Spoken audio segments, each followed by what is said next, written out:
In this video, I'm going to show you where the jack point is on a 2007 Chrysler Town and Country. This is going to be good for numerous releases of the Town and Country. Chalk up your tires, first step. Okay, so I'm going to be jacking up the car because I'm going to be changing the oil. So I want to jack up the front part of the car. So I'm on the passenger side right now, and this first jack point is going to be directly behind the passenger front tire. So I'm looking at that passenger front tire right now, and as you drop underneath the car,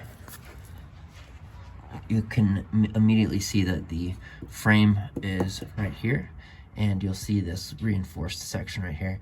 That is a great jack point. That's where I will commonly do it, and then I'll put the jack stand somewhere along this frame right here.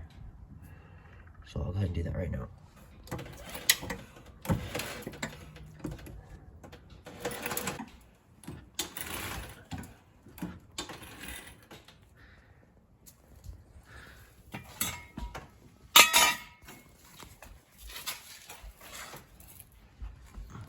So now that I have the car elevated, I'll get my jack stand.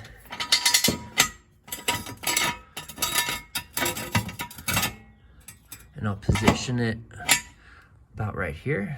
And then I'm gonna let off some of the tension of the jack so that the weight drops onto the jack stand. I had to use two hands, so I lowered the weight of the car on the jack stand. And then now I'm gonna pump the jack back up just a little bit. So now I have 2 points that are holding the weight of the car up. No single point of failure. So now I'm gonna start my project. The same frame runs on the driver's side as well. You can see it running straight down, and it continues downward if you need to jack up the rear part of the car.